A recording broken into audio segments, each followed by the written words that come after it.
tuo fuoco, Señor. Manda tu fuego, Señor. Manda tu fuego, Señor. Manda tu fuego en nosotras.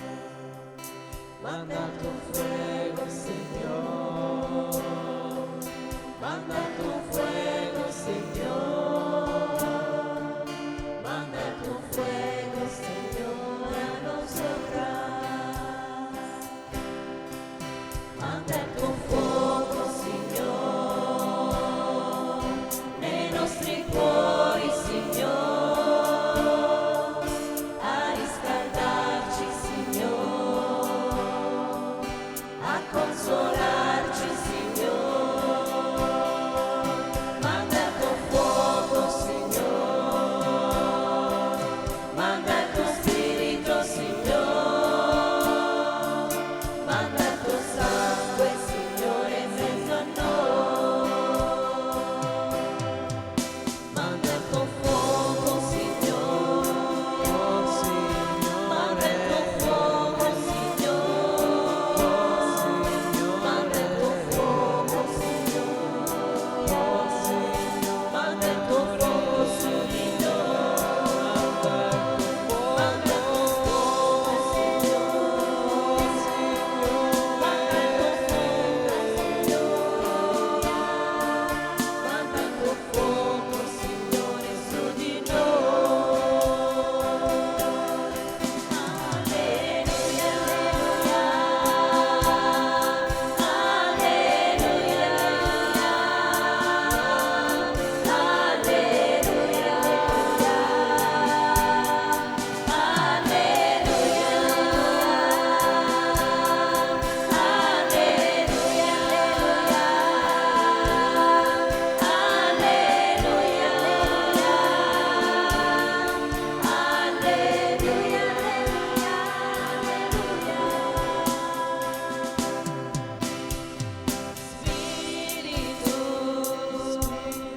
Spirito Santo,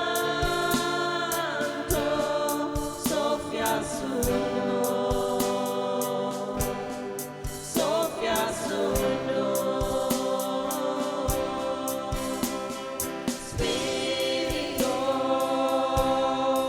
Spirito Santo,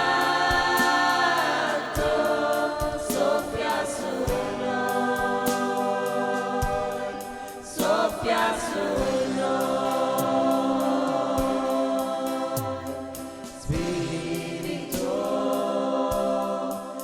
Spirito Santo, soffia su noi, soffia su noi.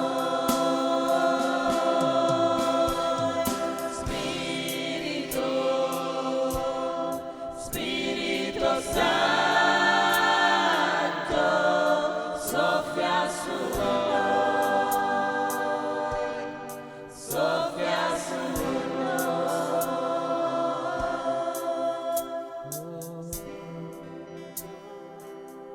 Oh Spirito,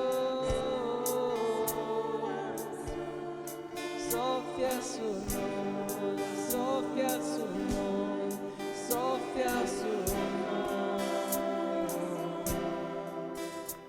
Leggiamo Matteo dal versetto 13. Allora Gesù venne dalla Galilea al Giordano da Giovanni per essere da lui battezzato. Ma Giovanni gli si opponeva fortemente dicendo: Io ho bisogno di essere battezzato da te e tu vieni da me? E Gesù rispondendo gli disse: Lascia fare per ora, perché così conviene che si adempia ad ogni giustizia. Allora egli lo lasciò fare, e Gesù, appena fu battezzato, uscì fuori dall'acqua, ed ecco i cieli si aprirono, ed egli vide lo Spirito di Dio scendere come una colomba e venire su di lui. Ed ecco una voce dal cielo che disse: Questi è il mio amato figlio, nel quale mi sono compiaciuto. Amen. Amen, grazie Signore.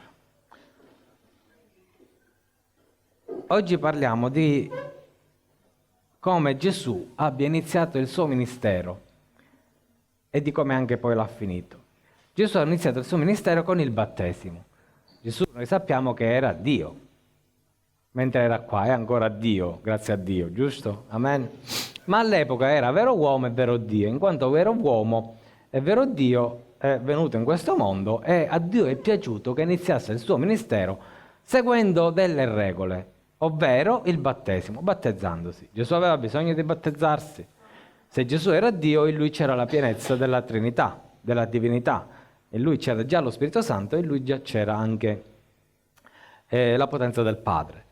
Ma a Dio è piaciuto che invece le cose andassero diversamente.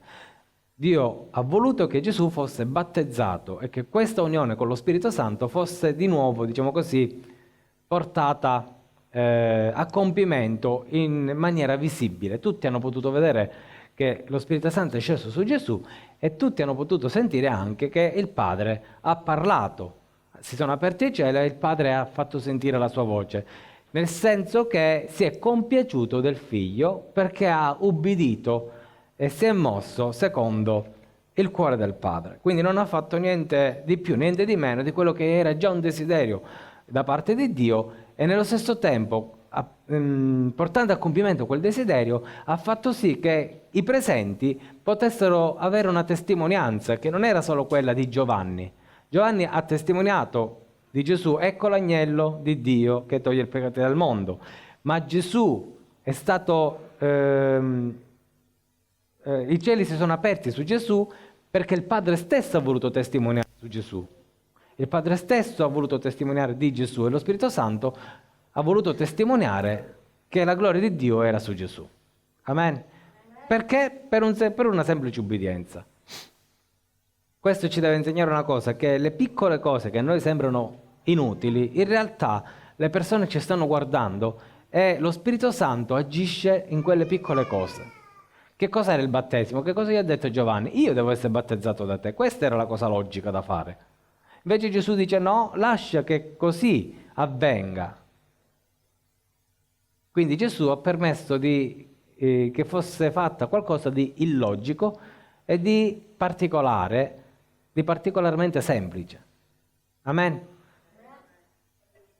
Perché Gesù si è battezzato? Perché in un certo qual modo quello era l'annuncio della sua morte anche e della sua resurrezione, perché il battesimo questo che vuol dire, no? Io mi battezzo, entro nelle acque come se fossi seppellito e ritorno in vita uscendo dalle acque come se fosse rinato.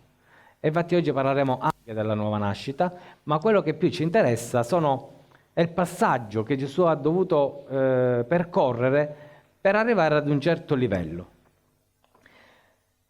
La prima lettera ai Corinzi, al capitolo 1, versetto 17. Cristo infatti non mi ha mandato a battezzare, ma ad evangelizzare, non però con sapienza di parola, affinché la croce di Cristo non sia resa vana.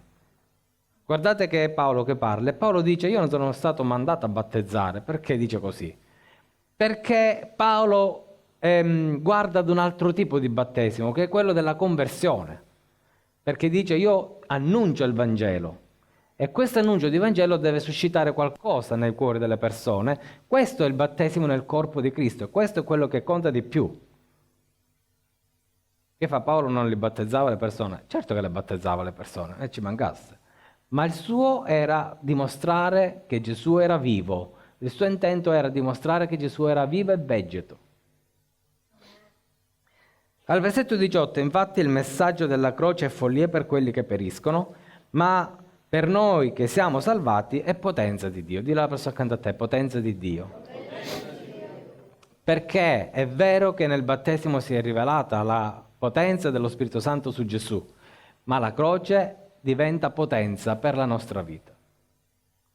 La croce diventa potenza nella tua vita ed è un messaggio complicato, ascoltatelo bene, perché se non lo afferrate, la stessa croce può diventare invece motivo di perdizione, di smarrimento. Allora Paolo dice, infatti il messaggio della croce è follia per quelli che periscono, ma per noi che siamo salvati è potenza di Dio. Perché è potenza di Dio? Perché è l'unico mezzo per la salvezza. Cioè Gesù ha dovuto morire sulla croce per darci la salvezza. Guardando alla croce noi sappiamo che la croce ci dà salvezza. Dì alla persona accanto a te, salvezza. La croce ti dà la salvezza. Nella croce c'è la più alta sconfitta dell'uomo. Ragionavo questo in questa settimana. La più alta sconfitta dell'uomo è la croce, perché in quel periodo essere crocifissi voleva dire essere il perdente più perdente del pianeta Terra. Le persone che venivano crocifisse all'epoca non venivano prese come è stato preso Gesù, avvolte in un lenzuolo e portate in una tomba. Nel caso di Gesù in una tomba ricca, di un ricco, di Giuseppe d'Arimatea. No, le persone che venivano crocifisse in genere venivano tolte dalla croce, buttate in una fossa comune e data fuoco a quelle ossa, a quei corpi. Dovevano essere completamente dimenticati, scordati. La loro memoria deve essere completamente cancellata. Non solo l'ignominia della croce, ma anche l'ignominia del non ricordarsi più di quelle persone, completamente devastate. Non c'era un posto dove andare a mettere un fiore per dire mi caccia calò. Niente. Vedete quanto erano non cattivi i romani, perché era il loro modo di punire le persone, ma quanto era cattivo l'animo umano, perché questo tipo di animo ancora persiste. Non è che è scomparso 2000 anni fa con Gesù, ancora ci sono queste persone, ancora c'è gente che stermina popoli interi. Eppure la croce è anche il segno della vittoria. Voi dovete sapere una cosa, che nel giorno in cui Gesù morì sulla croce è successo uno sconvolgimento spirituale incredibile, perché i demoni sapevano benissimo che in quel momento avevano la vittoria in mano. Gesù era morto, arrivederci, buonanotte. Ma avevano capito, perché gli apostoli non l'avevano capito, ma i demoni qualcosa l'avevano intuita. L'aveva intuita il sommo sacerdote. Ha detto il sommo sacerdote, metti delle guardie davanti alla tomba, perché non vorrei che gli apostoli rubino il corpo e poi dicono che è risuscitato. Quindi il sommo sacerdote sapeva questa cosa, figuratevi se non lo sapevano i demoni. E quindi in quel periodo tutti i demoni che erano presenti sulla terra, quelli più importanti, quelli che erano principati, podestà, potenze, erano tutti davanti a quella tomba per bloccare la resurrezione di Gesù. Ecco perché diventa potenza, perché Gesù non solo ha sconfitto la morte, ma ha sconfitto tutti quei demoni che erano lì pronti per non farlo uscire. Cioè c'è stata la più grande battaglia spirituale e Gesù l'ha vinta da solo. Amen. Dì alla persona che cantate, Gesù ha vinto. Quindi la croce rappresenta la più alta umiliazione, ma nello stesso tempo rappresenta anche la più alta delle vittorie. Memorizzate questo perché è importante. Quindi la croce per il mondo è debolezza, perché è un simbolo di sconfitta. Però è anche un simbolo di vittoria perché su quella croce, tra virgolette, ci dovevamo morire noi, nel senso che l'ignominia, la vergogna della croce, dice ma dov'è la croce? Io dico, non è che tutti quelli prima di Gesù sono morti sulla croce, neanche tutti quelli dopo Gesù, tutti i peccatori, non è che sono morti sulla croce, ma qua non parliamo di croce fisica, qua parliamo della vergogna della croce. Ok? Gesù ha preso su di sé la vergogna della croce. Quando noi moriamo senza essere nella grazia di Dio, il diavolo ci sbeffeggia e ci fa vergognare di non aver creduto nel messaggio del Vangelo. Questa è la vergogna. Poi ce ne andiamo all'inferno e questa è la vergogna della vergogna. Ok, tutti quelli che prima di Cristo non hanno potuto avere questa gloria sono morti nella vergogna. Tutti quelli dopo Cristo che non hanno accettato Gesù nella loro vita sono morti nella vergogna, nella stessa vergogna della croce. Dici, ma non è che erano messi su un palo e tutti hanno visto e tutti l'hanno deriso? No, stiamo parlando comunque della stessa vergogna, della stessa umiliazione. Il diavolo che ha conquistato l'anima per sé gode e quell'anima diventa vergogna a se stessa. Quella vergogna noi non ce l'abbiamo più. Ecco perché è vittoria per noi, perché Gesù ci ha tolto quella vergogna. Mi sono spiegato? Dillo alla persona accanto a te, Gesù ti ha tolto la vergogna. Caspita, niente vi pare. È potenza perché ci dà autorità. In che senso la croce di Gesù ti dà autorità? Nel senso che tu sei stato perdonato da tutti i tuoi peccati. Questo vuol dire che sulla croce tu non ci andrai più. Tu non subirai più la vergogna della croce. Questo vuol dire che ottieni l'autorità di sgridare il diavolo, perché il diavolo non ti potrà dire più tu sei destinato alla croce. Si è invertito il ruolo. Noi abbiamo l'autorità di stare davanti al diavolo e dire no, già io ho pagato in Cristo Gesù, Gesù ha pagato per me. L'autorità non sta tanto nel dire tu fai questo e quello, ma sta nel fatto che noi siamo liberi dalla croce, nel senso che noi non siamo più crocifissi nella vergogna della croce. Gesù ha preso la crocifissione della vergogna della croce. Siccome l'ha presa lui per me, io sono libero di sgridare il diavolo, ti devi stare zitto, devi farti i fatti tuoi. Non so se mi sono spiegato. Non è solo l'autorità che ci viene dal nome di Gesù.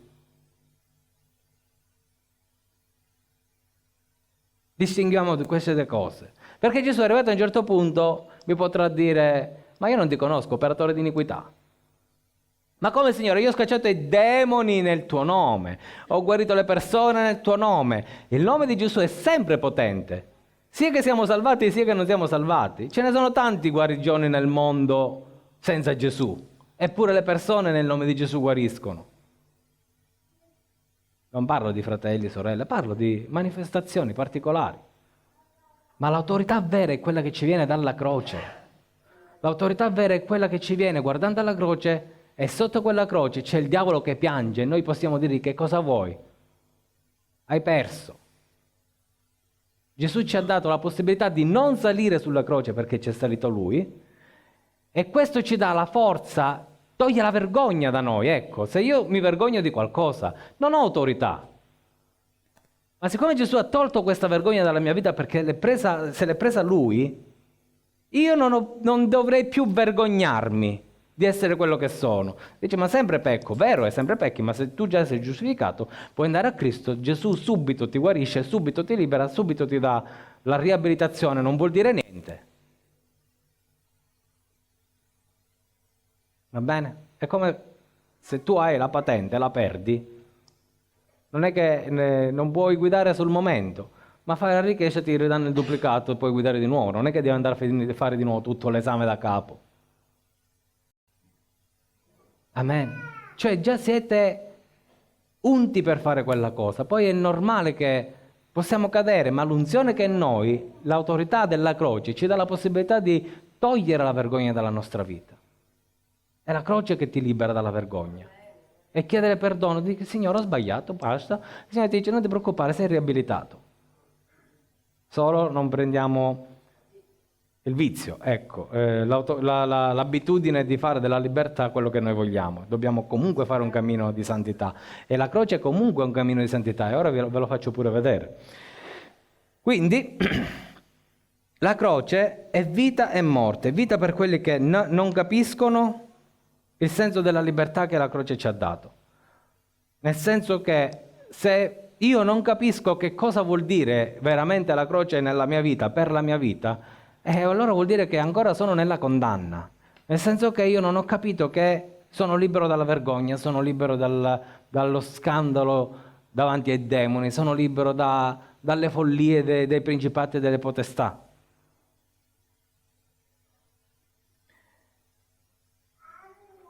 Quindi, morte per quelli che invece mettono sulle spalle quella condanna. Gesù ci dice una cosa importante, che la croce non è solo per Lui, che ognuno di noi deve prendere la propria croce e seguirlo. Ok? Ci sono due modi di prendere la croce e seguirlo, quello giusto e quello sbagliato. Quando noi prendiamo la croce e andiamo sul Golgota per farci crocifiggere, questo è il modo sbagliato, perché Gesù ha già pagato, è già stato crocifisso per noi. Quello giusto è invece quando noi prendiamo la croce e andiamo verso la tomba della risurrezione. In questo caso la croce è l'ubbidienza alla parola di Dio. Gesù ha ubbidito prendendo la croce e andando sul Golgota e morendo per noi. Noi non dobbiamo morire più per i nostri peccati, ma c'è sempre una morte per noi che ci deve essere. Qual è questa morte? Prendere la croce, morire a noi stessi. Io muoio a me stesso e obbedisco a Gesù, obbedisco al Padre. Poi, Efesini 1,18, e illumini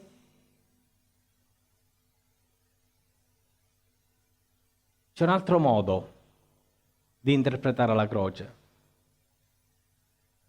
che dipende dalla croce che prendiamo.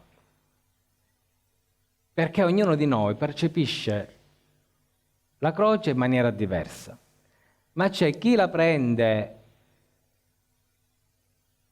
la croce, parliamo di croce spirituale sempre, quella che Gesù ci ha ordinato di prenderla per seguirla, ok?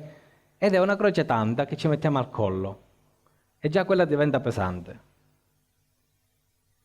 Poi c'è la croce che Gesù ha portato, che è quella più grande, a misura d'uomo, diciamo, ok, se la mette sulle spalle e va. Tutti e due hanno preso la croce, ma uno farà piccola potenza, perché più piccola è la croce che porti, più povera sarà la potenza nella tua vita. Più grande è la croce che porti, più grande sarà la potenza nella tua vita. Non è che ora dovete soffrire, flagellarvi, non è quella la croce. La croce non sono le malattie, la croce non sono le sofferenze fisiche, la croce è esporsi al mondo, metterci la faccia per le cose di Gesù. Questo significa testimoniare Gesù. Più io lo testimonio per come si deve, più nella mia vita c'è potenza. Dice, ma dove l'hai letto? Ma Gesù l'ha detto. Gesù ha preso la croce, la più grande delle croci, e poi ha avuto la più grande delle vittorie, è risuscitato. La più grande delle croci l'ha presa lui. Efesini 1,18, e illumini gli occhi della vostra mente affinché sappiate qual è la speranza della sua vocazione e quali sono le ricchezze della gloria della sua eredità tra i santi. E qual è la straordinaria grandezza della sua potenza verso di noi, che crediamo secondo l'efficacia della forza della sua potenza, che egli ha messo in atto in Cristo, risuscitandolo dai morti e facendolo sedere alla sua destra nei luoghi celesti, al di sopra di ogni principato, potestà, potenza, signoria e di ogni nome che si nomina non solo in questa età, ma anche in quella futura, ponendo ogni cosa sotto i suoi piedi, e lo ha dato per capo sopra ogni cosa alla Chiesa, che è il suo corpo, il compimento di colui che compie ogni cosa in tutto. Amen. Paolo ci dice che abbiamo bisogno di una luce nella mente. Dì alla persona accanto a te, nella mente. Luce nella mente, che è diverso dall'essere nato di nuovo. Perché spiritualmente noi in Cristo già siamo risuscitati, siamo creature nuove spiritualmente, ma non nella mente. Infatti Paolo dice che nella mente dobbiamo essere illuminati. Dì alla persona accanto a te, illuminati la mente. Quindi, illuminarsi la mente per che cosa? Per conoscere la speranza della sua vocazione. Ora, quando parliamo di speranza, noi pensiamo a una cosa, spero che quella cosa funzioni in quella maniera. No, in questo caso la speranza è qualcosa che ancora non c'è. L'unica cosa che ancora non c'è presente, che cos'è? La venuta di Gesù. Ok, quindi noi speriamo in questa venuta che venga il più presto possibile, ma non è una cosa che spero, forse viene, forse non viene, verrà. Ma è una speranza per cui, esatto, siccome ancora non è arrivata, attendiamo con speranza questo giorno in cui Gesù verrà. Poi, quali sono le ricchezze della gloria della sua eredità tra i santi? Può voler dire due cose: o che noi siamo la sua ricchezza in quanto santi, o che lui ci ha dato tante ricchezze in quanto santi. In quanto sua proprietà noi siamo sua ricchezza, in quanto sua proprietà lui ci dà le sue ricchezze. Ci sono due modi di leggere questo brano. E poi qual è la straordinaria grandezza del suo potere, della sua potenza, Siamo rivestiti della straordinaria potenza. Non è inferiore a niente, ma in assoluto la più grande. E qua mi voglio soffermare perché tu sei rivestito di potenza, solo perché sei nato di nuovo. Ok? Gesù è morto sulla croce, ti ha dato la possibilità di rinascere di nuovo, di saltare quell'evento del Golgota, perché l'ha subito lui, ti ha dato la possibilità di morire spiritualmente, non fisicamente, quindi di crocifiggere con lui il nostro stato di peccato, di portarci direttamente ad una vita nuova. Noi siamo in Cristo nuove creature. Amen. In quanto nuove creature siamo già rivestiti di potenza. Il problema dove sta? Il problema sta nella mente, perché la nostra mente non lo capisce e non lo vuole capire. La nostra mente da un certo punto di vista addirittura lo rifiuta, perché le cose impossibili sono una logica umana che non ha né testa né coda, mentre in altre parti del mondo dove c'è meno scienza, meno tecnologia, meno parlare di filosofia, la fede si muove meglio. Perché? Perché nella nostra mente ci sono troppi ragionamenti. E Paolo spera che noi riceviamo questa luce, noi dobbiamo pregare per questa luce, che la nostra mente venga illuminata. Tu sei potente, perché Gesù ti ha dato quella potenza necessaria per la vittoria. Tu sei un dono, sei una cosa preziosa per il Padre, e quindi il Padre ti ha dato la sua eredità, ti ha dato tutto quello che c'è nei cieli e nelle tue mani, tutto quello che c'è nei luoghi celesti è tuo. Io non voglio esagerare, ma voglio esagerare di più. Tutto quello che è nelle mani del Padre è tuo, ti appartiene, la sua eredità è tua. Vi ricordate quando c'era il figlio il prodigo? Che cosa ha detto all'altro figlio? Il figlio solamente disse: padre, però è arrivato tuo figlio e faceste festa. Io qua travaglio mattina e sera e non vedo. E che cosa gli ha detto il padre? Ma che vuoi? Tutto quello che è mio è tuo, perché non te la facevo la festa? Dipende da noi, dal nostro atteggiamento, da come vediamo la croce. Perché ci pare che noi dobbiamo soffrire per ottenere le cose. Ma non è vero che dobbiamo soffrire, perché ha sofferto Gesù. Gesù ha detto solo: prendi la tua croce, non ti desse fatti flagellare, non ti desse fatti piantare i chiodi, non ti desse bevi l'aceto, non ti desse... Tutte queste cose le ha fatte lui per noi. Solo lui ha detto: prendi la tua croce e seguimi. Il vero popolo di Dio è un popolo che si tiene la croce sulle spalle. Amen. Quindi la potenza di Paolo è quella della morte, della risurrezione di Gesù. E questo tipo di potenza è anche nella nostra vita. Dio, Salmo 20,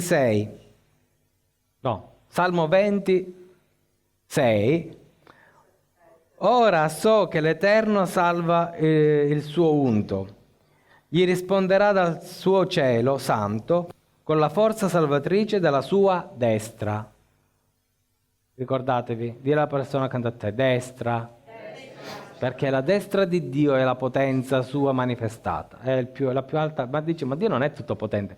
Certo che è tutto potente, ma per parlare a noi che siamo limitati ci fa capire che ha una potenza particolare nella sua destra, e se stende la sua mano destra c'è la potenza assoluta. Gesù si è seduto alla destra del Padre, quindi Gesù rappresenta la potenza del Padre.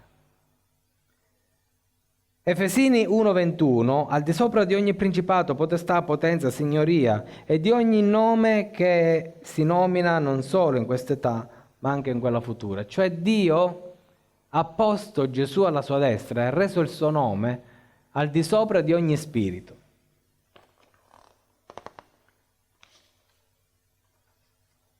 sopra tutti gli angeli di questo mondo, sopra tutti i demoni, gli spiriti di questo pianeta, di questo universo, sopra tutto c'è Gesù. Abbiamo detto che il suo nome è potenza, ma il suo nome è diventato potenza perché ha fatto un percorso di vita che era croce, calvario, resurrezione. Il suo nome è diventato importante in questo mondo perché ha preso la sua croce, è andato al calvario ed è risorto. Ha cambiato la storia dell'umanità. Quando noi segniamo il Tempio diciamo avanti Cristo, dopo Cristo. Pensate che su 8 miliardi di persone su questa terra, almeno 7 sanno di Gesù. Almeno 7 sanno di Gesù. Non è meraviglioso? E l'altro miliardo sicuramente ha sentito parlare pure di Gesù. Figuratevi se non l'hanno sentito gli angeli. Efesini, sempre, ci dice, Efesini 22, ponendo ogni cosa sotto i suoi piedi, e lo ha dato per capo sopra ogni cosa alla Chiesa. Cioè, Gesù ha messo tutte queste cose sotto i suoi piedi. Dì alla persona accanto a te, piedi! Piedi! E tutte queste cose le ha date alla Chiesa, le ha date a noi. Questo vuol dire che al di sopra di tutti gli spiriti malvagi di questa terra, al di sopra di tutti gli angeli, di tutti i demoni che ci possono essere in questo universo, noi siamo al di sopra di loro, in Cristo Gesù.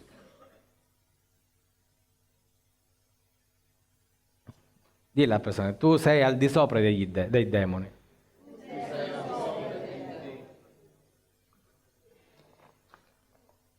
Gesù è morto sulla croce e i demoni erano sopra di lui. Gesù è risuscitato il terzo giorno e i demoni erano tutti sotto di lui. E in questo passaggio c'eravamo anche noi.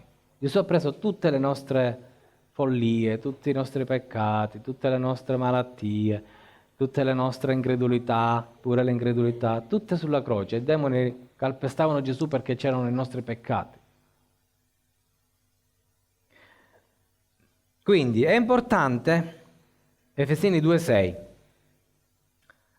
ci ha risuscitati con Lui e con Lui ci ha fatti sedere nei luoghi celesti in Cristo Gesù. Dillo alla persona accanto a te, tu sei seduto nei luoghi celesti. Ma lo capite che noi siamo seduti con Cristo Gesù nei luoghi celesti? Non siamo alla destra di Gesù, in Gesù siamo alla destra del Padre. In Gesù tu sei alla destra del Padre. Gesù ci rappresenta, ma siamo fisicamente anche noi là. Noi siamo come si dice? Siamo bilocati. Siamo qui ma siamo nei cieli. No, ma è così. Noi siamo qui ma siamo anche nei cieli.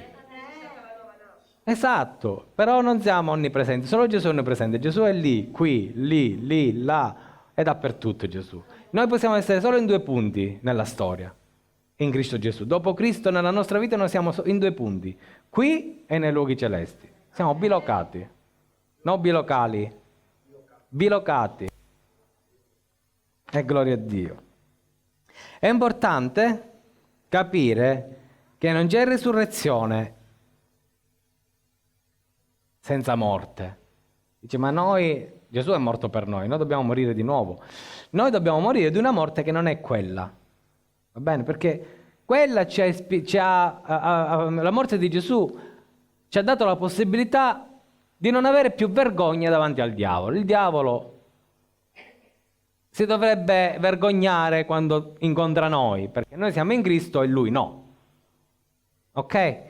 Ma c'è un altro tipo di morte che è una morte invece volontaria come quella di Gesù, perché Gesù volontariamente è andato alla croce. Va bene? Ma noi volontariamente dovremmo prendere questa croce, non morire sulla croce perché Gesù è morto per noi, noi in Cristo già siamo morti, va bene? Ma prendere quella croce vuol dire morire consapevolmente, ma che non è un morire nel senso ti spara e muore, no. È un morire nel senso che non si fa più quello che decido io, ma si fa quello che decide Dio. Questo significa morire, prendere la propria croce. Questo vuol dire, non è che arrivato a un certo punto faremo un bosco con le croci e ci metteremo all'ombra di queste croci. No, significa ubbidire, ascoltare. Io voglio morire sotto quella croce, nel senso che cammino dove tu hai camminato, mi muovo come tu ti sei mosso, ragiono come tu ragioni. Anche se è pesante quella croce, te la devi prendere se vuoi avere potenza nella tua vita, perché abbiamo detto che la croce è potenza. Amen? Lo so che non vi piace il discorso, ma a qualcuno non piace il discorso, perché è brutto, perché da un certo punto di vista dobbiamo capire da che parte stare, nel senso che devo salvare la faccia davanti ai demoni o devo salvare la faccia davanti agli uomini? Perché la croce è tutta questa. Gesù ha preferito perdere la faccia davanti agli uomini per non perderla davanti ai demoni. E ha vinto. Questo significa prendere la croce, perdere la faccia davanti agli uomini, in modo tale di non perderla davanti ai demoni. E poi sembra guadagno, ce l'abbiamo. Abbiamo poi letto poco fa che ogni cosa è eredità nella nostra vita, da parte di Dio noi abbiamo il massimo. Amen. È arrivato a un certo punto Paolo nella sua vita disse: per me è meglio morire, perché lui aveva capito perfettamente che stare qua era un problema, con tutto che viveva una vita che era un'avventura, chiamiamolo così. La sua vita era un'avventura, non si annoiava mai, ma aveva capito che dice: ma per me è meglio andarmene, perché là me la passo meglio ancora. Però dice, certo, se è per l'opera del Vangelo resto, per ubbidienza, perché ancora dice, vabbè, se devo portare la croce me la porto, non è che è un problema. Quindi, la tua potenza, no scusate, la croce è immagine della nostra morte alla volontà di Dio, l'abbiamo detto, il battesimo di Spirito Santo è l'azione di Dio nella nostra vita in santità e potenza. Allora, perché il credente deve fare questo percorso, cioè battesimo in acqua, croce, battesimo di Spirito Santo.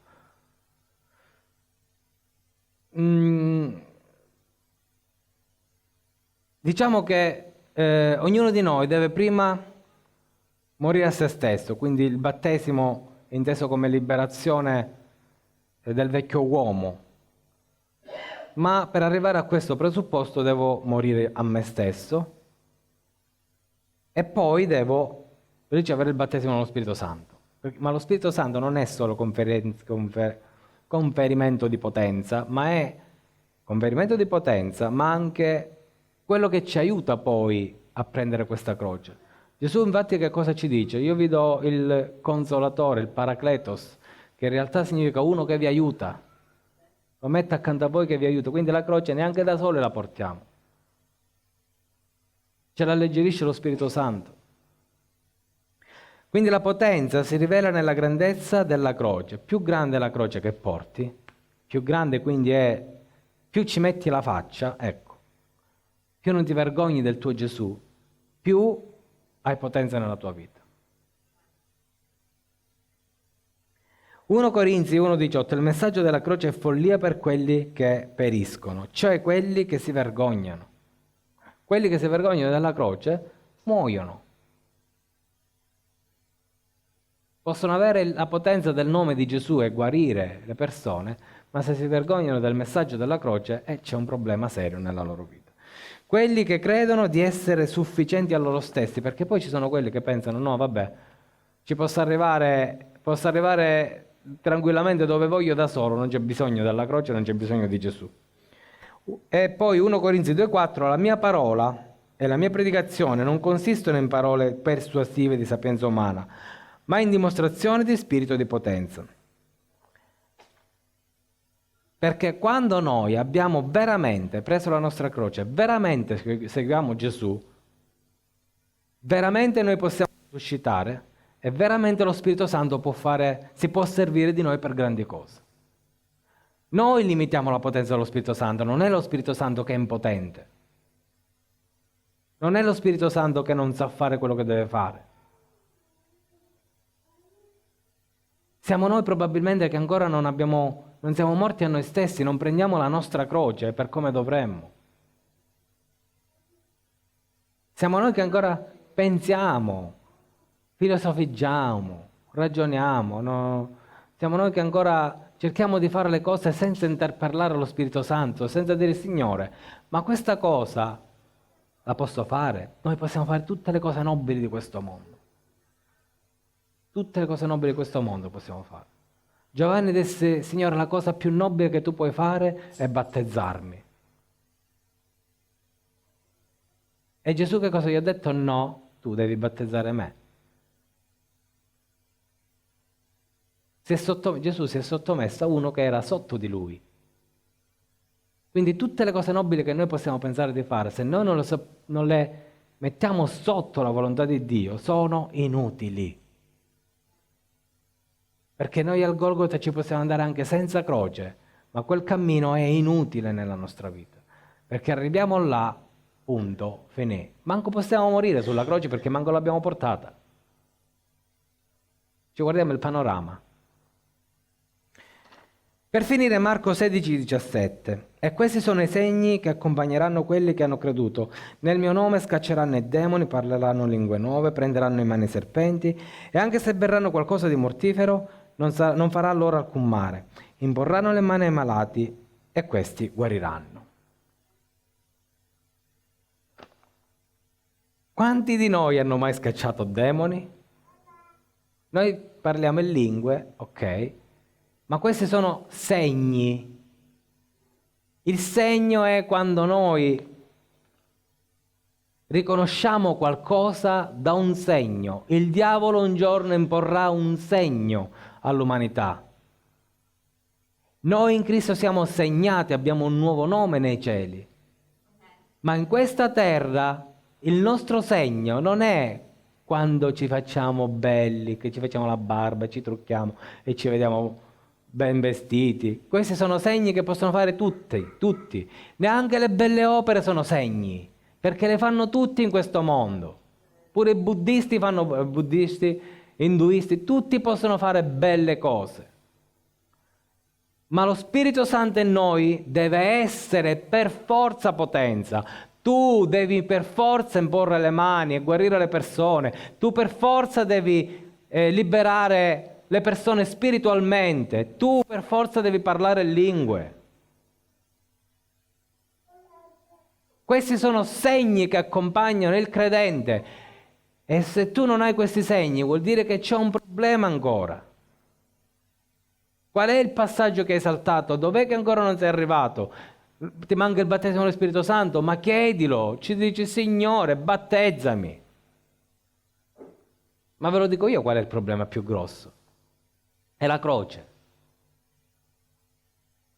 Che non è tanto vergogna, ma paura di fallire, paura di essere giudicati. E Gesù si è preso la sua croce e mica ha avuto paura di fallire, di essere giudicato. Anzi, proprio la croce era dimostrazione che stava fallendo. Proprio la croce era giudizio. Pigliati di coraggio, perché il cielo ti appartiene. Apre la bocca e parla in lingue. Imponi le mani ai malati e guariscili. Che non posso essere solo io. Ognuno di noi è chiamato a fare questo. Non c'è scritto questi sono i segni del pastore. Questi sono i segni di quelli che hanno creduto. Svegliati. Perché il mondo ha bisogno di te. Il mondo ha bisogno che tu gli fai conoscere Gesù. E noi abbiamo bisogno di chiedere, Signore, vogliamo vedere i segni nella nostra vita. No nel pastore solamente. Il pastore li ha visti i miracoli. Voi dovete vedere i miracoli e voi dovete far vedere i miracoli. Ci vogliamo svegliare? Amen. Basta. Non t'ammucciare. Noi che andiamo, stendi la tua mano, Signore. Il Signore ti dice, ok, stendo la mia mano, stendi la tua mano, che io opero attraverso di te. Amen. Amen. Gloria a te, Signore. Potenza di Dio. Santo, Signore, sei degno di lode, di gloria e di onore. Potente, Signore, benedetto, magnifico, meraviglioso Dio, Signore. Grazie per il messaggio di oggi, Signore. Noi vogliamo diventare la potenza dei luoghi celesti su questa terra, Padre, nel nome di Gesù. Vogliamo guardare alla croce, Signore, guardare la potenza che ci viene da quella croce. Vogliamo, Signore, capire dentro di noi cosa vuol dire veramente prendere quella croce sulle nostre spalle. Vieni Spirito Santo nel nome di Gesù, vieni a illuminare le nostre menti sul potenziale, sulla grandiosa opera che tu hai fatto dentro di noi. Apri i nostri occhi, gli occhi della nostra mente, Signore, affinché possiamo vedere e capire quanta potenza tu hai messo dentro di noi. Vieni Spirito Santo nel nome di Gesù in questo momento. Stendi la tua mano, Signore. Parlate lingue, chi ancora non ha il dono del parlare lingue la chieda. Oh Spirito Santo, in questo momento nel nome di Gesù, per coloro che ancora non hanno questo dono, Signore, manda il tuo fuoco ora, Signore, nel nome di Gesù Cristo. Libertà, libertà nelle lingue, Signore, nel nome di Gesù. Intervieni, Signore, sciogli le labbra, sciogli le lingue, Signore. Intervieni con potenza, Signore. Noi vogliamo vedere i luoghi celesti in questo posto. Vieni, Signore, serviti della tua Chiesa, serviti di noi, Signore. Serviti di noi, Padre, nel nome di Gesù. Serviti della potenza della croce nella nostra vita, perché noi vogliamo vedere sorgere la tua luce, Signore. Vogliamo vedere, Signore, i miracoli attorno a noi. Vogliamo, Signore, vedere gli spiriti cacciati via. Vogliamo vedere le guarigioni, Signore, nelle persone malate. Vogliamo essere lo strumento nelle tue mani, Padre. Vogliamo che ogni principato, ogni potestà, ogni re e principe spirituale di questo mondo, Signore, sia piegato, Signore, davanti alla tua presenza in noi, sia piegato davanti ai tuoi figli e davanti alla tua Chiesa. Signore, intervieni con potenza nel nome di Gesù. Nel nome di Gesù stendi, Signore, il tuo braccio destro, Signore. Nel nome di Gesù vieni Spirito Santo, vieni, muoviti, Signore, come non ti sei mai mosso. Vieni Spirito Santo, rivelaci la tua gloria, rivelaci, Signore, la tua gloria. Apri gli occhi della nostra mente, vogliamo metterci la faccia, Signore, non vogliamo vergognarci di te. Vieni, Signore, aiutaci a portare quella croce nel nome di Gesù. Nel nome di Gesù apri i luoghi celesti, Signore, con quella croce su di noi. Nel nome di Gesù vieni, Spirito Santo, nel nome di Gesù. Muoviti, Signore.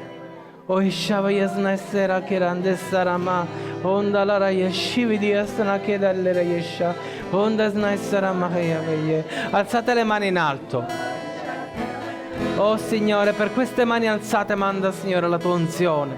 Benedici queste mani, Signore, che siano mani di liberazione, che siano mani di guarigione. Nel nome di Gesù ricevi lo Spirito Santo, ricevi il dono della liberazione, ricevi il dono della guarigione ora nel nome di Gesù, nelle tue mani. Nelle tue mani, sì, nelle tue mani c'è il cielo, ci sono le ricchezze celesti, nelle tue mani c'è la potenza del nome di Gesù, c'è la potenza della croce, c'è la potenza del Padre, c'è la potenza dello Spirito Santo nelle tue mani. Sì, ora nel nome di Gesù ricevi questa gloria celeste, nel nome di Gesù. Onda la kera mayo shidri yasna sana kaye.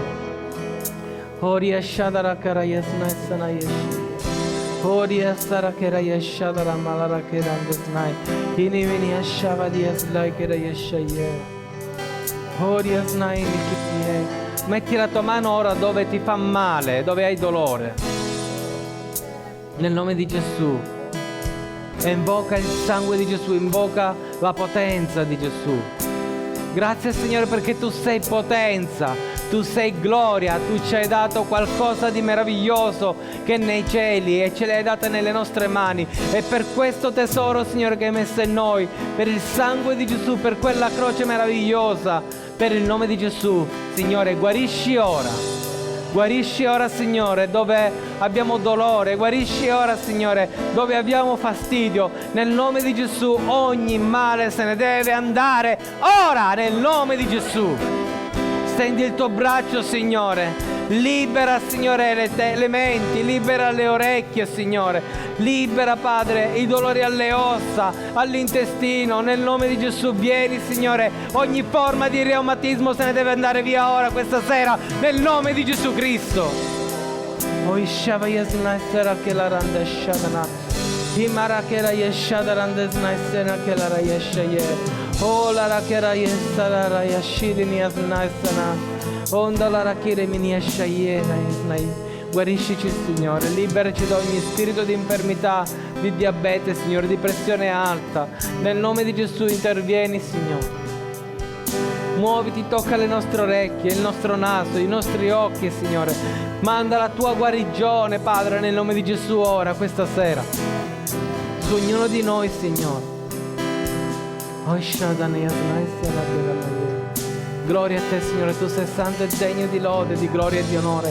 Sei benedetto per sempre in eterno. Grazie Signore, perché tu sei veritiero, tu sei fedele, tu non menti mai Signore. Grazie Signore per la tua immensa bontà, per la tua meravigliosa misericordia. Grazie Signore perché tu ci ami Signore, così come siamo, tu ci ami e ci vuoi migliorare, ci vuoi portare più in alto, più in profondità. Tu ci vuoi portare al di sopra ancora di questi principati e di queste potestà. Nel nome di Gesù vieni Spirito ancora, mostraci Signore, mostraci Signore la tua gloria, mostracela Padre, nel nome di Gesù. Grazie Signore, benedetto e santo sei degno. Alleluia, gloria a te Signore.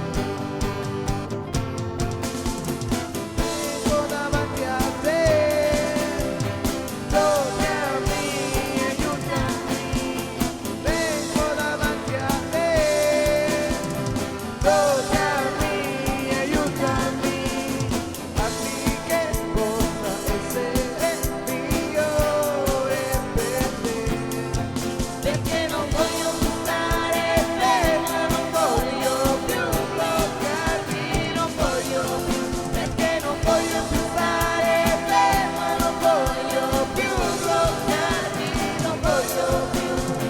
Vieni Spirito, toccami e chiama la lode.